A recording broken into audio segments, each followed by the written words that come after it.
अस्सलाम वालेकुम रहमतुल्लाह। एक मुसलमान की ज़िंदगी पैदाइश से लेकर मौत तक के जो इवेंट्स हैं और रसूमात हैं हम उसको कवर करने की कोशिश कर रहे हैं। तो उसमें पहली 3 वीडियोज़ हो चुकी हैं।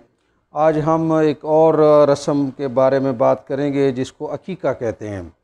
और ये अकीका यूँ होता है कि जब ये बच्चा पैदा हो या बच्ची पैदा हो तो उसको 7वें दिन उसका सर के बाल सर मुंडाकर, और उसके बाद अगर बेटा है तो उसके लिए 2 बकरे हैं और अगर बेटी है तो उसके लिए 1 बकरी है। इसको ज़िबा किया जाता है।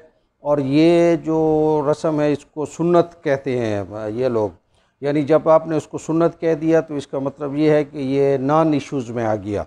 हम लोग मज़हब इस्लाम के जो इश्यूज़ हैं उसमें मज़हब इस्लाम में जितनी रसूमात है उसमें इश्यूज़ उनको कहते हैं जिन पर आपकी निजात का मदार है या आपके ईमान का इन्हिसार है, और बाकी सारे सेकेंडरी चीज़ें हैं जिसको हम नॉन इश्यूज़ कहते हैं। और चूँकि हम लोग उसमें सिर्फ़ कुरान से ही गाइडेंस लेते हैं, अगरचे मज़हब फ़र्दी मामला होता है, एक मुसलमान के समाज के साथ रिलेटेड नहीं होता ये मामला, इसके बावजूद भी हम उसको इश्यूज़ को सिर्फ़ कुरान से लेते हैं। और कुरान के जो वो हैं निचोड़ है उसमें जो अकायद हैं अकीदे उसके इश्यूज़ 6 हैं, जिसको यूँ एक अरबी के जुमले में कहा गया कि अमनतु बिल्लाहि व मलाइकतिही व रुसुलिही व कुतुबिही। ये 6 चीज़ें हैं जिन पर ईमान लाना है। इसके अलावा जो चीज़ें हैं वो नॉन इश्यूज़ में हैं। इमाम मेहदी आएंगे नहीं आएंगे, ईसा अलैहिस्सलाम आएंगे नहीं आएंगे, ये इश्यूज़ नहीं हैं, नॉन इश्यूज़ हैं। इस पर आपकी न निजात का इन्हिसार है न इस्लाम का मदार है। इसी तरह जो अमली चीज़ें हैं वो भी 5 ही हैं, बुनियल इस्लाम अलल खम्स, और उसमें भी जो है वो शहादत है और नमाज है और कलमा है और रोज़ा है और हज है। और इसके अलावा जो है ना वो इस पर जो चीज़ें हैं जैसे ये अकीका वगैरह ये अब करें तब भी ठीक है, न करें तब भी इससे कोई फ़र्क नहीं पड़ता। ये रस्म ऐसी है, जहाँ तक सर मुंडाने वाली बात है तो ये हर मज़हब में चली आ रही है। मेरे ख़्याल में यहूदियों के यहाँ जो है वो शायद कुछ साल के बाद ये रस्म होती है। हिंदुओं के यहाँ इसको मुंडन कहा जाता है, सर मुंडाना, वो गालबन वहाँ 40 दिन के बाद होती है। और इसी तरह मुख्तलिफ़ जगहों पर फैले। अरब में ये अकीका पहले से आ रहा था, बकरी ज़िबा करने वाली बात ये शुरू से वहाँ आ रही थी उसमें। तो इस्लाम ने आम तौर पर ऐसे रसूम व रिवाज को छेड़ा नहीं जो जाहिलियत से आ रहे थे, लेकिन उसको कोई फ़ायदा था लोगों का, तो खामखा नॉन इशूज़ को कंट्रोवर्शल नहीं बनाया। लेकिन अब इसको इस वक्त हम ये समझते हैं कि एक बड़ी अजीब सी सूरत हाल है कि एक तो बात यह है कि भाई ये मस्ट नहीं है। एक आदमी ने जो है वो पहले ही ऑपरेशन वगैरह कराए हैं, उस पर उसने हज़ारों रुपए ख़र्च किए। अब आप उसको कहते हैं कि जी एक बकरी भी आप उसको ज़िबा करो 30-40 हज़ार रुपये की, या 2 बकरे 60,000 रुपये के, वो कहाँ से मतलब लेगा। इस्लाम का मिजाज ऐसे है कि बहुत सारे फाइनेंशियल जो है ना वो आप यूँ समझिए कि वो लगाता है इस्लाम, कोई ऐसे क्लासेस लगाता है कि जिसमें गरीबों को फ़ायदा हो। यानी जो भी आप इबादत करते हैं, नमाज का भी फ़िदिया है, रोज़े का भी फ़िदिया है, हज में भी ऊपर नीचे हो जाए तो उसका भी दम देना है। लेकिन ये सारा मिजाज इस्लाम का ये है कि अमीरों से लेकर गरीबों को दे। ऐसी कोई चीज़ इस्लाम में नहीं है कि पूरे मुसलमानों पर ही खामखा एक बर्डन दे दिया जाए। जहाँ तक ये अरब का वो मामला है तो उनके यहाँ तो ये बकरियाँ तो खैर बहुत आम सी चीज़ थी ना, इसलिए वहाँ पे ये बकरी का बड़ा आसानी से कह दिया गया।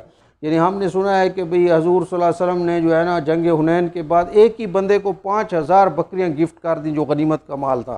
तो बकरियाँ वो एक चीज़ ऐसी थी जिसको आज के दौर में कहा जाए तो अच्छा। फिर वहाँ पे तो चूँकि उस ज़माने में जिन्स का ही वो चलता था, पैसे नहीं होते थे कि आदमी पैसों की बात करेंगे आप पैसे गरीबों को दें। उस वक्त तो यह था कि अगर आप मेरे कुएँ में से इतने डोल निकाल के मेरे खेत को सैराब कर दो तो इसके बदले में आपको इतनी खजूर दूंगा। यानी जिन्स के बदले जिन्स चलती थी। और ये यानी ये बकरी का गोश्त और ये गरीबों के काम आता था। अब जैसे वो हम स्टिक हो गए कि भाई जैसे वो ये रमज़ान का फितराना है तो वो कहा गया कि भाई उस वक़्त जौ दो या खजूर दो।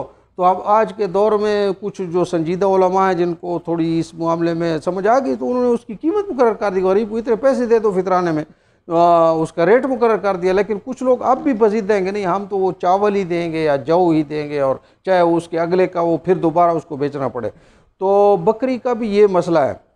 बहरहाल इस पे ज़रा सोचना चाहिए कि भाई एक रस्म जब ऐसी हो जाए कि लोगों के लिए बर्डन बन जाए तो फिर उसको भी उजागर करना चाहिए कि भाई ये कोई इतनी मस्ट नहीं है, इस पर आपके इस्लाम का इन्हिसार नहीं है। तो बाकी रह गई ये हदीसें, तो वो तो साफ ज़ाहिर है कि हम तो इस मामले में ज़रा वो हैं, एक तो ऑथेंटिक नहीं समझते, लेजिस्लेशन उससे नहीं लेते, और दूसरा हम ये समझते हैं कि पता नहीं वो किस कंटेक्स्ट में कही गई। अब ये हदीस है अकीक़े की, हजूर सल्लल्लाहु अलैहि वसल्लम ने बाद में अपना अकीक़ा किया, तो हमें तो समझ नहीं आती कि जब एक अकीक़ा हजूर का, ये तो अपने बच्चे का आपने अकीक़ा करना है ना, हजूर पे था ही नहीं अकीक़ा, तो हजूर ने क्यों किया। और दूसरी बात ये कि हजूर सल्लल्लाहु अलैहि वसल्लम के वालिदैन जो थे पहले, हकीकत तो जब अबू लहब ने हजूर के उस खुशी में अपनी बांदी को आज़ाद कर दिया, तो उस वक़्त अकीक़ा क्यों नहीं किया गया था।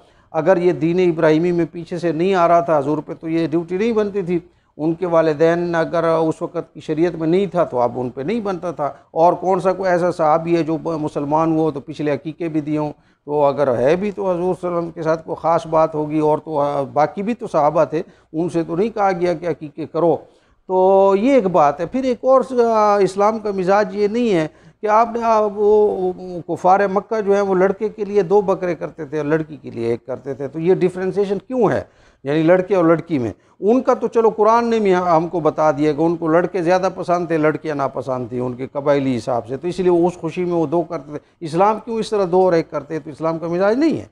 तो हम ये समझते हैं कि अगर इस्लाम में ये चीज़ थी भी पहले, तो इसकी कोई इतने लंबे चौड़े प्रूफ नहीं है कि इसको मस्ट किया गया हो। कुर्बानी की जो वो है ईद कुर्बान जिसको कहते हैं, वो इतनी मस्ट नहीं थी, ना लोग सारे लोग साहबा नहीं करते थे।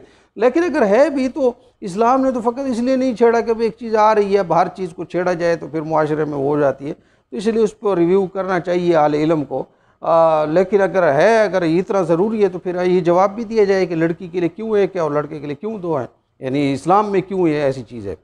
तो बहरहाल इसके और भी कुछ मसाइल, कुछ अच्छे उलमा ने जो सोसाइटी की मजबूरियों को समझते हैं, उन्होंने इसके कुछ और भी मसाइल कहे हैं कि भाई अब 7वें दिन नहीं, 21वें दिन नहीं, बाद में ज़िंदगी भर में आप अकीक़ा कर सकते हैं।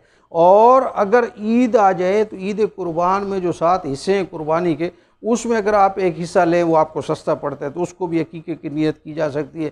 कुछ ऐसे भी उलमा हैं जो कहते हैं कि कुर्बानी और अकीक़े दोनों की नीयत भी एक साथ की जा सकती है, यानी जो आपका हिस्सा है उसमें। लेकिन सवाल फिर ये है कि इतना मस्ट इसको क्यों कर दिया गया है, जब आपने खुद ही कह दिया कि एक सुन्नत है। आप ये समझते हैं कि सुन्नत है, हम तो ये समझते हैं कि ऐसी रस्म जो जो लोगों के गरीबों के लिए फ़ायदे की चीज़ हो, जहाँ कहीं भी हो, जब जिस ज़माने में भी हो, तो वो जो फ़ायदा दे लोगों को, उसी का नाम सुन्नत है। और अगर वही इवेंट फिर लोगों के गले का तोक बन जाए, मजबूरी बने, तो उसको ख़त्म करना सुन्नत है। हम तो ये समझते हैं कि इस्लाम इन जंजीरों को तोड़ने आया है। तो बहरहाल इस पे आप मज़ीद आप नेट पे वो कर लें, इन्वेस्टिगेशन कर लें, पढ़ लें मज़ीद कि अकीक़ा कहाँ से शुरू हुआ, कहाँ कहाँ होता है। तो मेरे ख़्याल में जब आपको कंट्रोवर्सीज सामने समझ आ जाएंगी, तो फिर लोगों को ये बताना भी आसान होगा कि इसका स्टेटस क्या है, किस बुनियाद पे ये हो गया है।